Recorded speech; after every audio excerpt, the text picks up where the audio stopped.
Church's expectation of a pastor's kid and how unreasonable they can be sometimes. நாங்கள் வந்து ஒரு 3 monthsக்கு முன்னாடி கோவாக்கு போயிருந்தோம் ஃபேமிலி ட்ரிப். நான் கோவாலேருந்து ஒரு செல்ஃபி எடுத்தேன்னு நினைக்கிறேன். செல்ஃபி எடுத்தது ஒரு போஸ்ட் எடுத்து இந்த மாதிரி கோவாலேருந்து போட்டேன். அதுக்குள்ளேயே எனக்கு ஒரு மெசேஜ், ஒரு பாஸ்டரா இருந்து நீ கோவாக்கு போகலாமா, ஒரு பாஸ்டர் கிட்டா இருந்து நீ கோவாக்கு போகலாமா. எனக்கு என்னடா இது, ஒரு பாஸ்டரா இருந்து கோவாக்கு போகக்கூடாதுன்னா அப்போ ஏன்னா எழுதிட்டுக்கிறாங்க கண்ணாடி போடலாமா. நான் ஒரு ஹேர் கட் கடைக்கு போறேன், சலூனுக்கு போறேன், நான் ஒரு ஹேர் கட் பண்ணிட்டு வரேன் அப்படின்னா மம்மி டாடி சொல்ல தேவையில்லை. என் தம்பி வந்து எல்லாம் செய்ய நம்மளுக்கு அதிகாரம் வந்து நான் தகுதியா இருக்கேன்.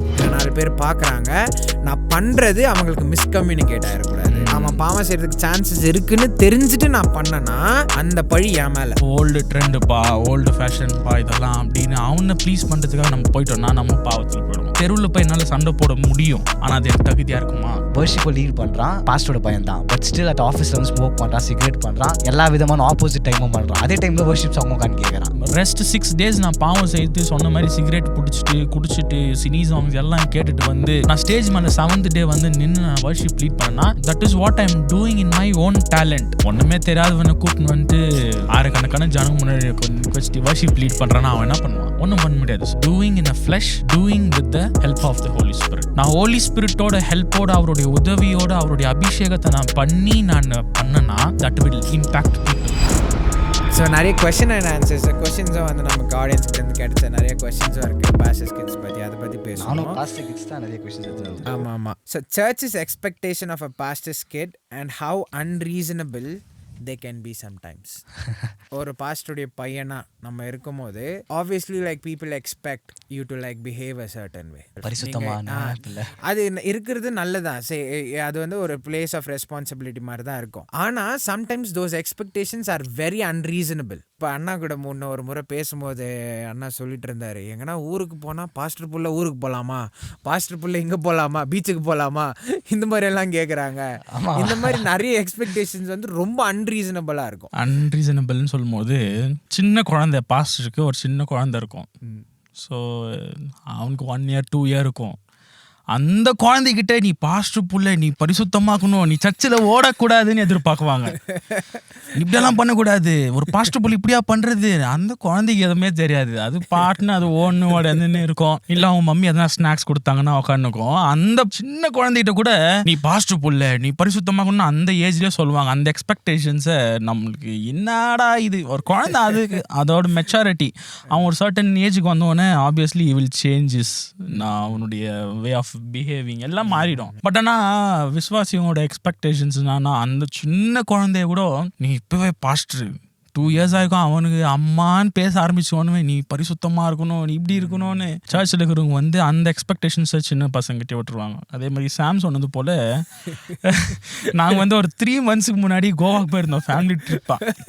ஸோ நான், மம்மி, டேடி, தம்பி 4 பேர் கோவாக்கு போயிட்டு நான் கோவாலேருந்து ஒரு செல்ஃபி எடுத்தேன்னு நினைக்கிறேன். செல்ஃபி எடுத்தது ஒரு போஸ்ட் எடுத்து இந்த மாதிரி கோவாலேருந்து போட்டேன். அதுக்குள்ளேயே எனக்கு ஒரு மெசேஜ், ஒரு பாஸ்டரா இருந்து நீ கோவாக்கு போகலாமா, ஒரு பாஸ்டர் கிட்டா இருந்து நீ கோவாக்கு போகலாமா. எனக்கு என்னடா இது, ஒரு பாஸ்டரா இருந்து கோவாக்கு போகக்கூடாதுன்னா அப்போ ஏன்னா எழுதிட்டுக்கிறாங்க கண்ணாடி போடலாமா, பாஸ்டரா இந்த பிளாக் ஷர்ட் போடலாமா, பாஸ்டரா இந்த பிளாக் ஷர்ட் போடலாமா, இது பிசாசின் கலர் அப்படின்வாங்க. அதுக்கே அதனால ஒரு எக்ஸ்பெக்டேஷன்ஸை வந்து அவங்களெல்லாம் நம்ம சாட்டிஸ்ஃபை பண்ணோன்னா இந்த உலகத்தில் நான் வாழவே கூடாது. அதான் நான் சொன்னேன். நான் என்ன பண்ணோம், அப்போது நான் பரலோகத்தில் இருக்கணும். என் வீடு சர்ச்சு டைமிங்கு 9 o'clock போது 8:45 நான் பரலோகத்துலேருந்து இறங்கணும். 9 o'clock சர்ச்சு முடிச்சுட்டு திரும்பி சர்ச் முடிச்சோடனே எல்லாருக்கும் பாய்ன்னு சொல்லிட்டு ஏறி பரலோகத்துக்கு போயிடணும். அப்படின்னா தான் நான் இந்த உலகத்துல ஊழியம் பண்ண முடியும்.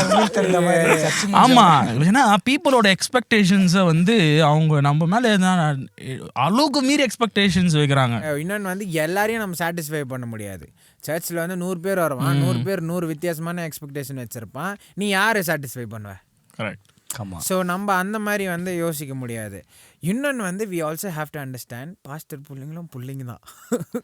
ஆமா. அவங்களுக்கும் அவனும் வந்து 13 வயசு வரும்போது கிரிக்கெட் விளாடணும், ஃபுட்பால் விளாடணும், இப்படி போனால் அப்படி போகணும்னு ஆசை இருக்கும்.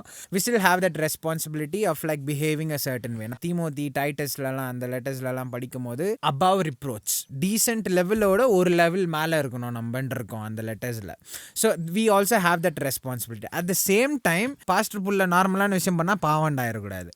அந்த மாதிரி தான் வந்து நிறைய பேர் அண்ணா சொன்ன மாதிரி கண்ணாடி போட்டால் தப்பு, கோவாக்கு போனால் தப்பு, கருப்பு ஷர்ட் போட்டா தப்பு, ஷர்ட் போட்டால் ஹேர் ஸ்டைல் விட்டா கருப்பு, சாரி தப்பு, இந்த மாதிரிலாம் இருக்கும். ஸோ நான் வந்து இது ஒரு வசனத்தோட நான் கோட் பண்ண விரும்புகிறேன். 1 Corinthians சாப்டர் 6 verses 12ல பால் சொல்றாரு, எல்லாம் செய்ய எனக்கு அதிகாரம் உண்டு, ஸோ அது எனக்கு தகுதியாக இருக்காது. I can do everything is permissible for me but it is not beneficial. இந்த வசனத்தை எங்கள் அம்மா வந்து எங்கள் மதர் வந்து நாங்கள் சின்ன வயசில் இருக்கும்போதே எங்களுக்கு கற்றுக் கொடுத்துட்டாங்க. எங்களுக்கு இந்த சாப்டர் எங்கே இருக்குதுன்னு தெரியாது. எங்கள் மனசில் ஒன்றே ஒன்று, எல்லாம் செய்ய நம்மளுக்கு அதிகாரம் உண்டு, ஆனால் தகுதியாக இருக்காது. ஸோ இந்த வசனம் எப்படி ஆயிடுச்சுன்னா எனக்கும் என் தம்பிக்கும் இட்ஸ் அ பார்ட் ஆஃப் லைஃபாகவே மாறிடுச்சு. இப்போ நான் ஒரு ஹேர் கட் கடைக்கு போகிறேன், சலூனுக்கு போகிறேன், நான் ஒரு ஹேர் கட் பண்ணிட்டு வரேன் அப்படின்னா மம்மி டாடி சொல்ல தேவையில்லை. என் தம்பி வந்து அமர் எல்லாம் செய்ய நம்மளுக்கு அதிகாரம் உண்டு, ஆனால் தகுதியாக இருக்காது. என்னால் இந்த மாதிரி ஹேர் கட் பண்ண முடியும், ஆனால் அது எனக்கு தகுதியாக இருக்காது. என்னால் டோன் ஜீன்ஸ் போட முடியும், ஆனால் அது எனக்கு தகுதியாக இருக்காது. என்னால் டிஃப்ரெண்ட்டாக பியர்ட்ஸை ஷேப் பண்ண முடியும், ஆனால் அது எனக்கு தகுதியாக இருக்காது. ஸோ அதுதான் நம்ம கிறிஸ்டியனாக இருக்கிற, இப்போ நான் பாஸ்டர் கிட்டு அப்படின்னாலும் சொல்ல, ஆண்டவரை சொந்தமாக இயேசுவை சொந்த ரட்சகராக ஏற்றுக்கொண்டு எல்லாருக்குமே தெருவில் போய் என்னால் சண்டை போட முடியும், ஆனால் அது எனக்கு தகுதியாக இருக்குமா? I have to put a question mark there. என்னால் போயிட்டு தெருவில் நின்று சண்டை போட முடியும், என்னால் கெட்ட வார்த்தை பேச முடியும், என்னால் எல்லாம் பண்ண முடியும்னா, ஆனால் அது எனக்கு தகுதியாக இருக்குதா? நம்ம தகுதி உள்ளவராக நம்ம மாற்றணும் அப்படின்னு சொன்னால் we have to abide in the word. அதுக்கு நம்ம உலக மனுஷர் என்ன எப்படி சொல்கிறான், ஓல்டு ட்ரெண்டுப்பா, ஓல்டு ஃபேஷன்ப்பா இதெல்லாம் அப்படின்னு அவனை ப்ளீஸ் பண்ணுறதுக்காக நம்ம போயிட்டோம்னா நம்ம பாவத்தில் போயிடுவோம். இப்போ பாஸ்டர்ஸ் பசங்கன்னா இப்போ வந்து நம்ம வர்ஷிப் லீட் பண்ணோம், சில டைம்ஸ் நம்ம ப்ரீச் பண்ணுறதுக்கு கூட நமக்கு சான்சஸ் கொடுப்பாங்க. ஸ்டேஜ் மேலே நிறைய காரியங்களை நம்ம பண்ணிகிட்ருப்போம். ஸோ ஸ்டேஜ் மேலேன்னு வந்துட்டாலே வில் ஹாவ் ஐஸ் வாட்சிங் அஸ், பீப்புள் வாட்சஸ். இப்போ வந்து நான் அண்ணா சொன்ன எக்ஸாம்பிள் எடுத்துப்போமே, இப்போ டோன் ஜீன்ஸ் போடுறோன்னு வச்சுக்கோ. இப்போ டோன் ஜீன்ஸ் நான் போட்டுன்னு வந்தேன்னா சின்ன பையன் ஒருத்தர் 13 வயசு பையன், 14 வயசு பையன், 15 வயசு பையன் பார்க்குறான்னா இப்போ டோன் ஜீன்ஸ் நான் போடுறத பார்த்தான். இப்போ இதே டோன் ஜீன்ஸை வேற எங்கே பார்ப்பான்? வெளில பெங்களூர்ல சுத்தினுங்கிறவங்கள பார்ப்பான். இப்ப அவங்களுடைய பிஹேவியருக்கும் அண்ணாவுடைய பிஹேவியருக்கும் அவனுக்கு வித்தியாசம் சொல்ல தெரியாது. ஏன்னா அவனை இப்பதான் 13 வயசு பையன், அவனுக்கு புரியாது. ஸோ அவன் என்ன யோசித்துப்பான், அண்ணாவும் அதை தான் பண்றான், அவங்க பண்றதெல்லாம் கூட அண்ணா பண்ணுவாங்க போலுக்குது, ஸோ நானும் பண்ணலாம் போலுக்குதுன்னு புரிஞ்சுப்பான். மிஸ்கம்யூனிகேஷன் ஆயிரும். இதனால தான் ஐ திங்க் தட் அந்த வசனம் வந்து that's the wisdom of that verse. எல்லாம் என்னால் பண்ண முடியும், ஆனால் எனக்கு தகுதி இருக்காது. ஏன்னா 4 பேர் பார்க்குறாங்க, நான் பண்ணுறது அவங்களுக்கு மிஸ்கம்யூனிகேட் ஆகிடக்கூடாது.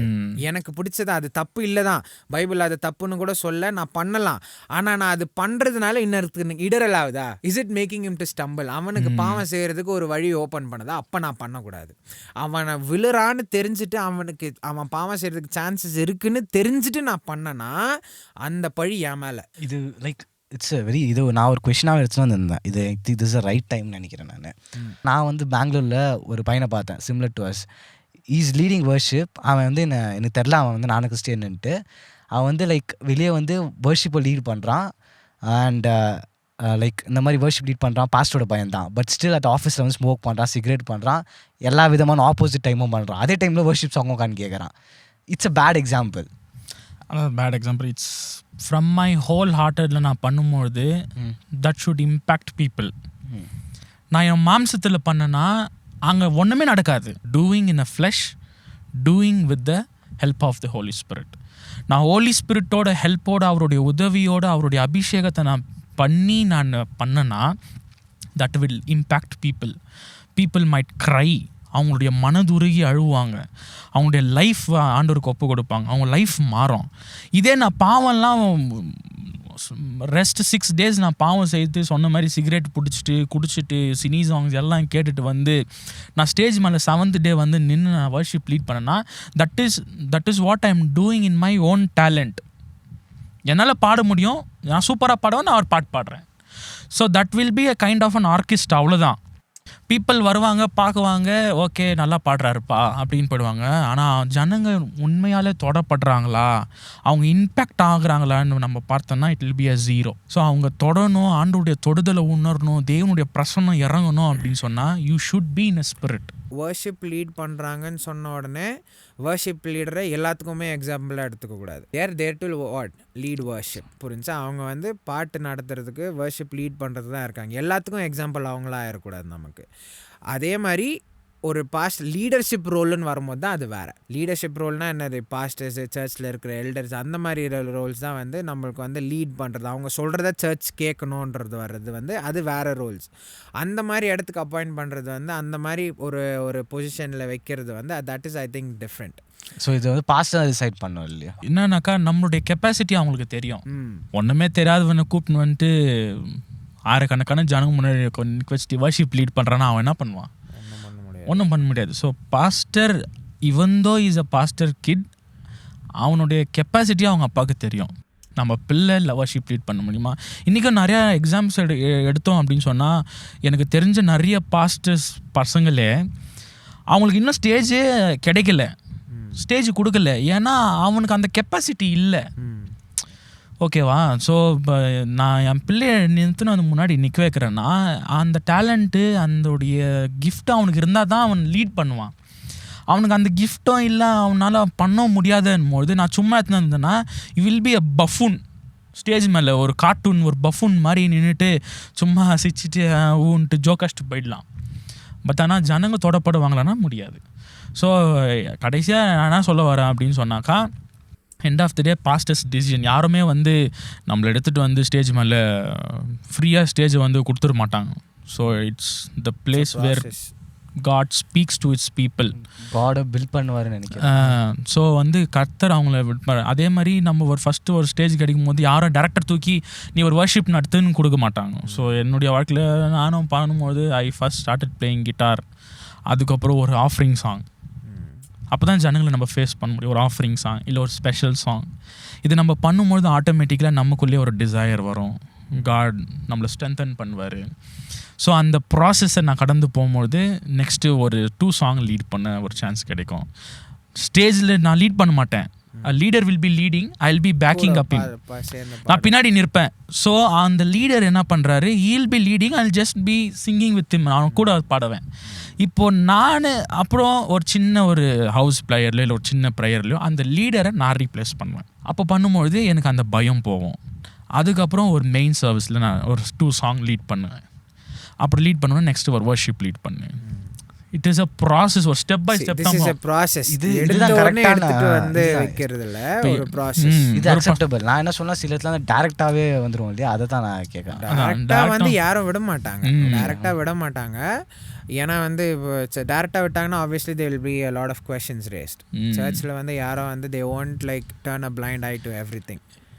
அப்படி பண்ணானா அந்த கம்யூனிட்டியும் வந்து ஸ்ட்ராங்காக வச்சுக்க முடியாது. ஆமாம், நீ ஒரு பாஸ்டர் கிட்ட பற்றி ஒரு எக்ஸாம்பிள் கொடுத்து அவன் நல்லா வர்ஷிப் பண்ணுறான், பட் ஆனால் ஸ்மோக் பண்ணுறான், அவனுடைய லைஃப் இதுவாகுது அப்படின்னு சொல்லி என்னை பொறுத்த வரைக்கும்னா அவனுக்குள்ளேயே ஒரு செல்ஃப் கான்ஷியன்ஸ் அவனுக்கு கொடுத்தோம். நம்ம சர்ச்சிலலாம் வர்ஷிப் பண்ணுறோம், ஆனால் நம்ம இப்படி பண்ணுறோமே அப்படின்னு சொல்லி. ஆனால் அதுக்கு அவனை ஒப்பு கொடுத்து அவனை சரண்டர் பண்ணி நான் அப்படி பண்ணுற ஆண்டவர் என்னை மாற்றுங்க அப்படின்னு சொன்னால் ஐ எம் ஷுர் இப்போ அவங்க பண்ணுற ஊழியத்தை பார்க்கலாம் when he surrender இந்த பழக்கத்தெல்லாம் விட்டு பண்ணானா his ministry will be next level. ஒருவேளை அவனுடைய லைஃப் பற்றி அவங்க அப்பாவுக்கு தெரியாது, அவங்க பார்க்குறதெல்லாம் வந்து பிள்ளை நல்லா பாட்டு பாடுறான்ப்பா அப்படின்னு ஒரு வேளை விடுவாங்க. எடுத்தோடனே யாருக்கும் பிக் ஸ்டேஜ் கொடுக்க மாட்டாங்க. It's a process. I think அந்த பாஸ்டர் இப்போ இந்த அனாலஜி யோசிப்போமே நம்ம பேசிகிட்டு இருக்கும் போது இது எனக்கு ஞாபகம் வந்துச்சு. ஒரு மல்டிபர்பஸ் டூல்னால் அதில் சுற்றி ஸ்க்ரூ ட்ரைவரு கத்தி எல்லாமே இருக்கிறது தான். அதுதான் வந்து மெச்சூர்டு ஸ்டேட்டுன்னு வச்சுப்போம். அதுதான் வந்து ஒரு லீடர் மெச்சூர்ட் ஸ்டேட்டுன்னு. இப்போ நம்ம வளர்ந்து வரும்போது எல்லாமே இருக்க மாட்டோம். ஒரு சுத்தியாக இருப்போம், கத்தியாக இருப்போம், ஏதாவது ஒன்று இருப்போம். இப்போ சுத்தியை எங்கே யூஸ் பண்ணோம், கத்தியை எங்கே யூஸ் பண்ணோன்ட்டு யூஸ் பண்ணுற ஆளுக்கு தான் தெரியும், மெக்கானிக்கு தான் தெரியும். அந்த லீடர் யார் லீட் பண்ணுறா அவங்களுக்கு தெரியும் இங்கே சுற்றி பயன்படுத்தணும், இங்கே கத்தியை பயன்படுத்தணும்ன்ட்டு. கத்தி சுற்றி எல்லாமே வந்து நீ லீடர்கிட்டயே இருந்து ஆண்டவர் கூடயே இருந்து பாஸ்டர் சொல்கிறத கேட்டு டிசிப்ளின்டாக நடந்து வரும்போது கடைசியாக தான் உன்னை மல்டிபர்பஸ் டூலாக வந்து எல்லாத்தையும் வந்து ஓகே இவனால் ஒரு 4 பேரை லீட் பண்ண முடியும்னு பண்ணி அந்த இடத்துக்கு கொடுப்பாங்க. I think that's like a helpful analogy to think about it like that. அந்த பையன் பார்த்துருந்தானா கண்டிப்பாக மன திரும்ப bro. Sorry bro if it is offended. Yeah.